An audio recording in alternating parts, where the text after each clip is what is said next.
Greetings, Light Tribe. Janine Palmer here, Spirit Silverman, for Harmony, Energy Healing, and Divine Heretic Books.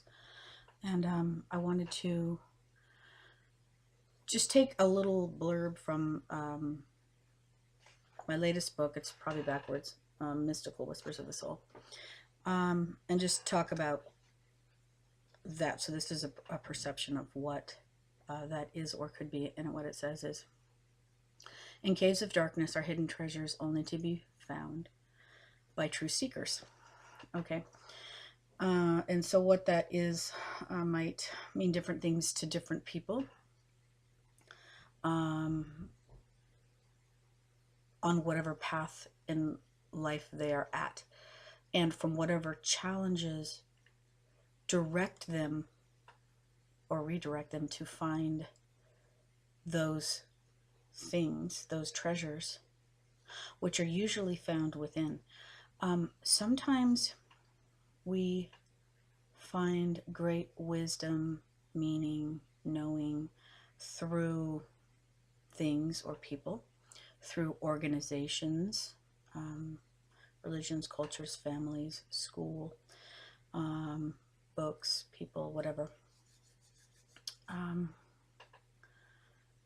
That we learn something through them. And usually there's good and bad or perceptions of that. And when something is good and it doesn't stay that way, and then we feel upset, sad, and disappointed or whatever, but a lot of the times it's because that's meant to redirect us to something else. And typically seekers will find, even in the Bible, seek and ye shall find. Usually what you're going to find within yourself. And oftentimes it's the very difficult things, it's the very challenging things which assist us in finding those things, whether those things are strengths, strengthening weaknesses, maybe, healing wounds, perceptions, changing perceptions, perspectives. Because so much of the time, and you see it so much, well, read about it in history books too, but you see it so much on the news, in social media, where people are just taking sides and fighting. They have a limited perspective of something, and so they then feel like they have to fight the good fight. They have to fight the fight to defend what they think is right, which keeps them stuck in this loop. Because what they think is right is only a limited perspective. There might be a distraction coming in here in a minute. But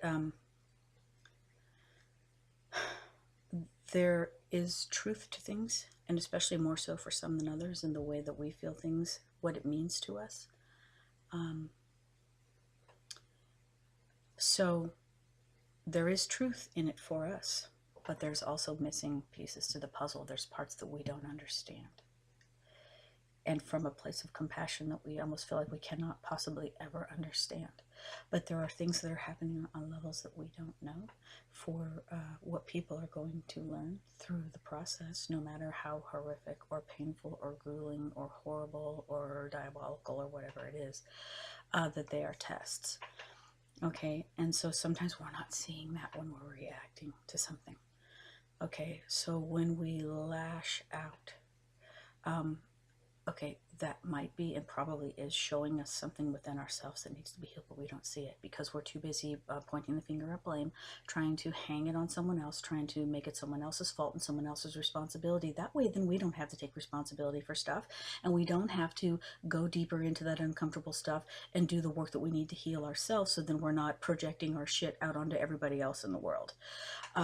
So to seek, again, some people go through loss in different ways.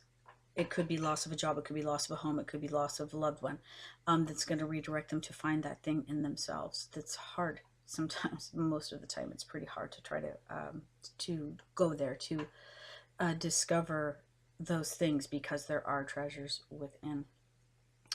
And sometimes it's through the programs that we run that run us. It's through our perspectives and our ideologies and our expectations of what we think something should be, and then it's not that thing, and then we feel like we are upset or that we have a right to be upset because we don't realize that we should get rid of the expectations, that we think people disappoint us. That's probably a misperception. Maybe people do things that are disappointing, and maybe that's from our perspective. And maybe if we knew other parts of the story, then our perspective would be different.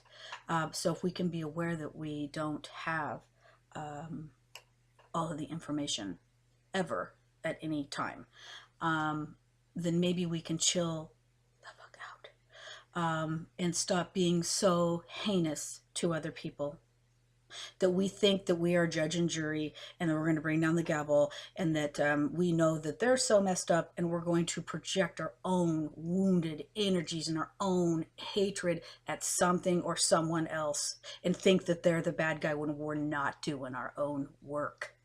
So to become a seeker, whether it's through religion, whether it's through cultures, whether it's through ideology, whether it's through so many different things, whether it's through our relationships and what we learn from them or what we haven't yet learned from them. And it's hard and it's painful and it keeps repeating because we're not getting it, because life's going to knock harder and harder and harder until we get pushed to the ground on our hands and knees to see what we're going to find down there. And when we go in, get out of our head, maybe drop it down into our heart, look within and see what you're going to find in the way of treasures in you, because they're there. Okay, so this is just that little brief travel down the road of treasures within and seekers. Peace.